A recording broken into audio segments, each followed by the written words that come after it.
ঘটনাটি পদ্মজার চোখে পড়তেই ছুটে আসে। রানী আকস্মিক ঘটনায় হতভম্ব। সে পূর্ণাকে তুলতে দৌড়ে আসতে গিয়ে শাড়ির সাথে পা পেঁচিয়ে পূর্ণার চেয়ে ঠিক এক হাত ধরে ধপাস করে পড়ল। এ যেন ধপাস করে পড়ার প্রতিযোগিতা শুরু হয়েছে। যুবকটি হাসবে নাকি সাহায্য করবে বুঝে উঠতে পারছে না। সেকেন্ড দুয়েক ভেবে মনস্থির করলো হাসা ঠিক হবে না, সাহায্য করা উচিত। কলপার থেকে এক পা নামতেই পদ্মজা চলে আসে। পূর্ণাকে তোলার চেষ্টা করেন। যুবকটি রানীকে সাহায্য করে ওঠার জন্য। পদ্মজা উদ্বিগ্ন হয়ে পূর্ণাকে প্রশ্ন করল, খুব ব্যথা পেয়েছিস? পূর্ণার মুখ ঢেকে আছে রেশমি ঘন চুলে, আর চোখে একবার যুবকটিকে দেখল। এরপর মিনমিনিয়ে বলল, না। ফারিনা ছুটে এসে বললেন, এইটা কেমনে হইল? এই সেরি এমনে আইলো কেন? ও সেরি কোন হানে দুঃখ পাইছো? পূর্ণা নরম কণ্ঠে বলল, চাচি ব্যথা পাইনি। পাওনি মানে? সোজা হয়ে দাঁড়াতে পারছো না? পদ্মজা, ওকে নিয়ে যাও।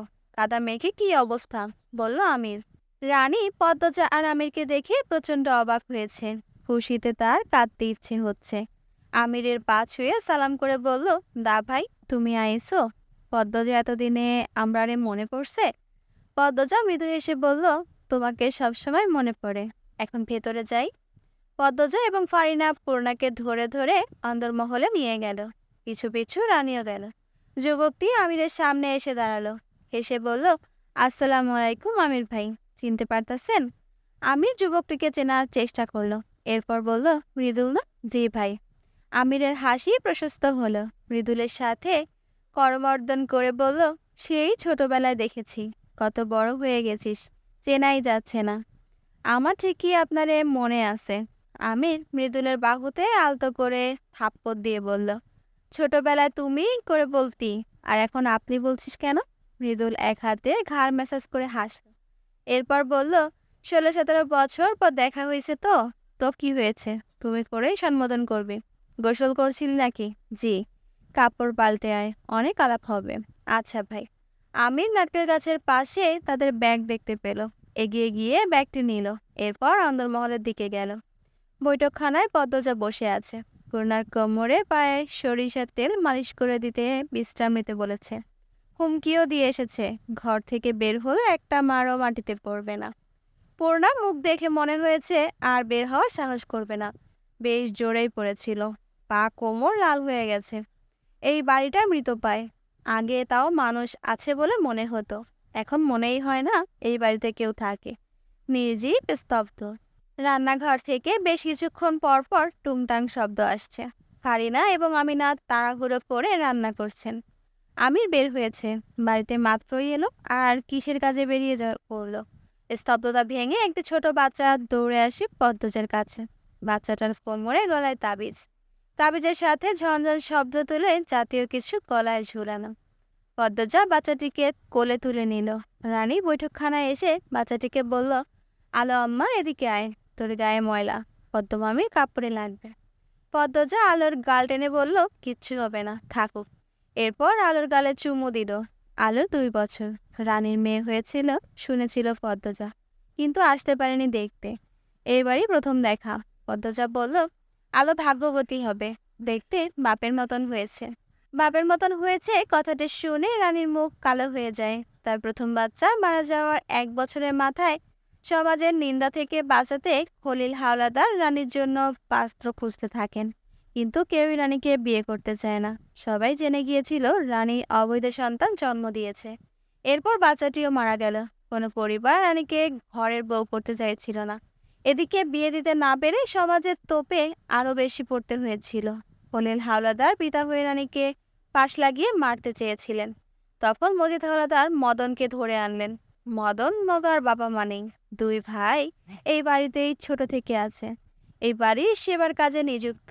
বাধ্য হয়ে মদনের সাথে বাড়ির মেয়ের বিয়ে দেওয়া হয়। মদন কামলা থেকে ঘর জামাই হয়। রানী মন থেকে মদনকে আজও মেনে নিতে পারেনি, কখনো পারবেও না। ঘৃণা হয় তার। মাঝে মাঝে আলোকে তার সহ্য হয় না। আলোর মুখটা দেখলেই মনে হয় এই মেয়ে মদনের মেয়ে, কামলার মেয়ে। আলো আদো আদো স্বরে বলল, নান্না নান্না। পদ্মজা আদরে কণ্ঠে বলল, নানুর কাছে যাবে? আলো পদ্মজার কোল থেকে নামতে চাইল। পদ্মজা নামিয়ে দিল। আলো দৌড়ে রান্নাঘরে যায়। রানী বলল, আমার জন্য পাগল এই সেরি, সারা বেলা আমার লগে লেপটাইয়া থাকে। তুমি নাকি আলোকে মারধর করো? রানী চমকালো, প্রশ্ন করলো, কেলা কইছে? শুনেছি। আলো একটা নিষ্পাপ পবিত্র ফুল, ওর কি দোষ? রানী চুপ করে রইল। পদ্মজা বলল, সব রাগ এইটুকু বাচ্চার উপর ছাড়া ঠিক না আপা। আমার কষ্টটা বুঝবা না পদ্মজা। বুঝি, এতটা অবুঝ না আমি। আলো মদন ভাইয়ের মেয়ে, এটা ঠিক, কিন্তু তোমারও মেয়ে। তোমার গর্ভে ছিল, তোমার রক্ত খেয়েছে 10 মাস। আমি কি আমার শরীরে ভালোবাসি না? বাসি। মাঝে মাঝে খুব রাগ হয়। জানো পদ্মজা, আব্দুল ভাইয়ের কথা মনে হইলে আমার সব অসহ্য লাগে। একলা একলা কান্দি। তখন আলো কানলে আমি ওরে একটা দুইটা থাপ্পড় মারি। পরে আফসোস হয় কেন মারলাম ছেলেটারে। ও তো আমারই অংশ। নিজেকে নিয়ন্ত্রণ করার চেষ্টা করো। নিয়তির ওপর কারো হাত নেই। অতীত বলতে হবে, কিছু অতীত ভোলা যায় না, কিন্তু চাইলেই পরিস্থিতির সাথে মানিয়ে বাঁচা যায়। নিজেকে মানিয়ে নাও। আলোর প্রতি যত্নশীল হও। মানুষের মতো মানুষ করো। একটা মেয়েকে নিয়ে সমাজে বাঁচার যুদ্ধের মতন। গোড়া থেকে খেয়াল দাও। তোমার কথা শুনলে বাঁচার শক্তি পাই পদ্মজা। পদ্মজা হাসল। বৈঠকখানায় আমির এসে প্রবেশ করলো। তার পিছু পিছু মৃদুল। মৃদুলকে দেখে রানী হাসল। পদ্মজাকে দেখিয়ে বলল, এই যে এরা হইছে পদ্মজা, তোর ভাবি। মৃদুল পদ্মজাকে সালাম করার জন্য ঝুঁকতেই পদ্মজা বলল, না না, কোনো দরকার নেই, বসুন আপনি। মৃদুল বসল। এরপর পদ্মজাকে বলল, আপনার কথা অনেক শুনছি, আজ দেখার সৌভাগ্য হলো। আমির পদ্মজাকে বলল, ওর নাম মৃদুল, রানীর মামাতো ভাই। ছোটবেলায় আমাদের বাড়িতে কদিন পর পর আসতো। যখন 8-9 বছর বয়স তখন দূরে চলে যায়, আর দেখা হয়নি। চাইলেই দেখা হতো, কেউ চায়নি, তাই দেখা হয়নি। কোথায় থাকে জানতে চাইল পদ্মজা। জি ভাবি, রামপুরা। রামপুরার কথা পদ্মজা শুনেছে। তাদের জেলা শহর এলাকার নাম রামপুরা। সবাই চিনে এই এলাকা। ছেলেটার চেহারা উজ্জ্বল, চকচকে, হাসি খুশি। আলাপে আলাপে জানতে পারলো মৃদুল পদ্মজার চেয়ে 2 বছরের বড়। ম্যাট্রিক ফেল করার পর আর পড়েনি। মিয়া বংশের ছেলে, কথাবার্তায় শুদ্ধ অশুদ্ধ 2 রূপই আছে, আর ভীষণ রসিক মানুষও বটে। খাওয়া দাওয়া শেষ হওয়ার পর পদ্মজা দোতলায় গেল। সাথে আমির রয়েছে। নূরজাহান বেশ কয়েক মাস ধরে অসুস্থ। শরীরে জায়গায় জায়গায় ঘা, চামড়া থেকে দুর্গন্ধ বের হয়। সারাক্ষণ যন্ত্রণায় আর্তনাদ করেন। নূরজাহানের ঘরে ঢুকতেই নাকে দুর্গন্ধ লাগে। পদ্মজা নাকে রুমাল চেপে ধরে। নূরজাহান বিছানার উপর শুয়ে আছেন। সময়ের ব্যবধানে একেবারে নেতিয়ে গিয়েছেন। বয়সটা যেন কয়েক গুণ বেরিয়ে গেছে। হাড্ডি ভেসে আছে। লজ্জাস্থান ছাড়া পুরো শরীর উন্মুক্ত। একপাশে লতিফা দাঁড়িয়ে আছে। নূরজাহানের মাথার কাছে এসে কবিরাজ বসে রয়েছেন। একটা কৌটা থেকে সবুজ দেখতে তরল কিছু নূরজাহানের ক্ষতস্থানে লাগাচ্ছেন। পদ্মজা নূরজাহানের বাম পাশে গিয়ে দাঁড়ালো। নাক দেখে রুমাল সরিয়ে দুর্গন্ধের সাথে মানিয়ে নেওয়ার চেষ্টা করলো। ডাকলো, দাদু। দাদু শুনছেন? নূরজাহান ধীরে ধীরে চোখ খুলেন। পদ্মজা প্রশ্ন করলো, খুব কষ্ট হয়? কোথায় কোথায় বেশি যন্ত্রণা হয়? নূরজাহান শুধু তাকিয়ে রইলেন। চোখ বেয়ে জল গড়িয়ে পড়ে। পদ্মজার বুকটা হাহাকার করে উঠল।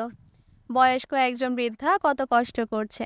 লতিফা বলল, দাদু কথা কইতে পারে না, খালি কান্দে। নূরজাহানের অসহায় চাহনি দেখে পদ্মজার চোখ দুটি ছলছল করে উঠল। সে নূরজাহানের মাথায় হাত বুলিয়ে দিয়ে বলল, আল্লাহর নাম স্মরণ করেন, ইনশাল্লাহ সব ঠিক হয়ে যাবে, ধৈর্য ধরেন। এরপর লতিফাকে বলল, ভালো করে খেয়াল রেখো ওনার। আমির বেশ অনেকক্ষণ নূরজাহানের সাথে কথা বলল। নূরজাহান জবাব দেন না, শুধু উ আ শব্দ করেন। আমিরের 2 চোখ বেয়ে জল পড়ে। পদ্মজার ভালো লাগে না দেখতে। সে আমিরকে বুঝিয়ে শুনিয়ে বাইরে নিয়ে আসে। বারান্দা পেরোনোর পথে রুম্পার ঘরের দরজা খোলা দেখলো পদ্মজা। যাওয়ার সময় তো বন্ধই ছিল। পদ্মজা ঘরের ভেতর উকি দেয়, দেখলো কেউ নেই, পালঙ্কও নেই। সে আমিরকে প্রশ্ন করলো, রুম্পা ভাবি কোথায়? আমিরও এসে উকি দিল, খালি ঘর। সে অবাক স্বরে বলল, জানি না তো। পদ্মজা চিন্তায় পড়ে গেল। হেমলতা মারা যাওয়ার পর গ্রামে আর থাকেনি, শহরে ফিরে যায়। 1 মাসের মাথায় জানতে পারলো সে গর্ভবতী। গর্ভ অবস্থায় প্রথম 5 মাস খুব খারাপ যায়। প্রতি রাতে হেমলতাকে স্বপ্নে দেখত। 6 মাসের শুরুতে ফারিনা নিয়ে আসেন গ্রামে। এ সময় পদ্মজার একজন মানুষ দরকার, কাছের মানুষ দরকার। তাই আমিরও নিষেধ করেননি। তার মধ্যে আবার মারা গেলেন মোর্শেদ। পদ্মজা আরো ভেঙে পড়ে। কাছের মানুষদের সহযোগিতায় বাচ্চার কথা ভেবে নিজেকে শক্ত রাখার চেষ্টা করে, সফলও হয়। তখন পদ্মজা অনেকবার চেষ্টা করেছে রুম্পার সাথে দেখা করার। মদন আর নূরজাহানের নজরের বাইরে গিয়ে কিছুতেই সম্ভব হয়নি। এরপর কোল আলো করে এলো ফুটফুটে কন্যা। পদ্মজা এরপর চেষ্টা চালিয়ে গেল। রুম্পাকে নজরবন্দি করে রাখাটা খটকা বাড়িয়ে দেয়। একদিন সুযোগ আসে। সেদিন রাতে নূরজাহান, মদন, আমির, রেদওয়ান, আলমগীর সবাই যাত্রাপালা দেখতে যায়। বাড়িতে বাকিরা থাকে। দুই তলায় শুধু পদ্মজা আর তার মেয়ে পারিজা আর ফারিনা ছিল। ফারিনার দায়িত্বে পারিজাকে রেখে রুম্পার ঘরে যায় পদ্মজা। রুম্পা তখন প্রসাব পায়খানার উপর অচেতন হয়ে পড়েছিল। পদ্মজা নাকে আঁচল চেপে ধরে সব পরিষ্কার করে। রুম্পার জ্ঞান ফেরার পর জানতে পারে 3 দিন ধরে রুম্পাকে খাবার দেওয়া হচ্ছে না। পদ্মজা খাবার নিয়ে আসে, রুম্পাকে খাইয়ে দেয়। কথা বলার সুযোগ হওয়ার আগেই ফারিনা চিৎকার ভেসে আসে। ফারিনার কাছে পারিজা আছে। পদ্মজার বুক ধক ধক করে ওঠে। ছুটে বেরিয়ে আসে। ঘরে এসে দেখে ফারিনা নেই। ফারিনার আর্তনাদ ভেসে আসছে কানে। পদ্মজা সেই আর্তনাদের সাথে দুমড়ে মুচড়ে যাচ্ছে। তড়িঘড়ি করে সিঁড়ি বেয়ে নামতে গিয়ে উল্টিয়ে পড়ে, তবুও ছুটে যায়। বাহিরে বেরিয়ে আসে। চাঁদের আলোয় ভেসে ওঠে তার 3 মাসের কন্যার রক্তাক্ত দেহ। ফুটফুটে কন্যা, ছোট ছোট হাত পাথরগুলো নিথর হয়ে পড়ে আছে। সময় থেমে যায়। মনে হয় নিশুতি রাতের প্রেতাত্মারা একসঙ্গে একই স্বরে চিৎকার করে কাঁদছে। পদ্মজার মস্তিষ্ক ফাঁকা হয়ে যায়। কোন পাষাণ মানব সন্তান 3 মাসের গলায় ছুরি চালিয়েছে তার কি হৃদয় নেই? পদ্মজার মেয়ের নাম ধরে চিৎকার দিয়ে সেখানেই লুটিয়ে পড়ে। পুলিশ আসে, তদন্ত হয়। ফারিনা দরজা খোলা রেখে ঘুমিয়ে পড়েছিল। হঠাৎ ঘুম ভেঙে যায়। তিনি হাত বাড়িয়ে দেখেন পারিজা নেই। দ্রুত উঠে বসেন। পদ্মজা নিয়ে গেলে নাকি খুঁজতে থাকেন। বারান্দা থেকে বাইরে চোখ পড়তেই দেখেন মোটা একজন কালো লম্বা চুলের লোক দৌড়ে পালাচ্ছে। খালি জায়গায় কাঁথায় মোড়ানো কিছু একটা পড়ে আছে। ফারিনা ছুটে বাহিরে আসেন। পুলিশ কোনো কিনারা খুঁজে পাননি। এরপরে দিনগুলো বিষাক্ত হয়ে ওঠে। পদ্মজা মাঝরাতে চিৎকার করে উঠে কাঁদত। খাওয়া দাওয়া একদমই করতো না। মাঝরাতে মেয়ের কবরে ছুটে যেত। আমির পদ্মজাকে নিয়ে হাওলাদার বাড়ি থেকে দূরে সরে আসে। প্রায় 1 বছর পদ্মজার মানসিকভাবে বিপর্যস্ত ছিল। এরপর বুকে ব্যথা নিয়েই স্বাভাবিক জীবনে ফিরে আসে। মনে মনে প্রতিজ্ঞা করে একদিন ফিরবে আনন্দপুরে। সেই নিষ্ঠুর খুনিকে শাস্তি দিবেই। জানতে চাইবে কিসের দোষে তার 3 মাসের কন্যার বলি হলো। কেউ জানুক আর না জানুক, পদ্মজা জানে হাওলাদার বাড়িতে আসার প্রধান উদ্দেশ্য পারিজার খুনিকে বের করা। সে শতভাগ নিশ্চিত এই বাড়ির কেউ না কেউ জড়িত এই খুনের সাথে। শুধু বের করার পালা। পুরোনো কথা মনে পড়ে পদ্মজা 2 চোখ বেয়ে জল গড়াতে থাকলো। আমির জল মুছে দিল। এরপর বলল, বোধহয় 3 তলায় রাখা হয়েছে। পদ্মজা 3 তলায় সিঁড়ির দিকে তাকালো। শুনেছে 3 তলার কাজ নাকি সম্পূর্ণ হয়েছে। অনেকগুলো ঘর হয়েছে। সে আর কথা বাড়ালো না। এখন গোসল করা উচিত, আজান পড়বে। আজ রাত থেকেই সে নিচেশ্বর হবে। এক মুহূর্ত নষ্ট না করে সব রহস্যের জাল কাটাতে হবে। এটাই তার নিজের সাথে নিজের প্রতিজ্ঞা। আমির ডাকলো, কি হলো, কি ভাবো? পদ্মজা আমিরের দিকে একবার তাকালো। এরপর চোখ সরিয়ে নিয়ে বলল, কিছু না, ঘরে চলুন। কিছু তো ভাবছিলেন? এতদিনের জন্য এসেছি গ্রামে। চাকরিটা থাকবে তো? থাকবে না কেন? রফিক কতটা সম্মান করে আমাকে দেখনি? আর তোমার যোগ্যতার কি কমতি আছে? যেখানে ইচ্ছে সেখানে চাকরি হবে। পদ্মজা থমকে দাঁড়ালো। আমিরের দিকে তাকিয়ে হেসে বলল, আপনি যেখানে ইচ্ছে সেখানে চাকরি করতে দিবেন? আমির হেসে ফেলল, বলল, তা অবশ্য দেব না।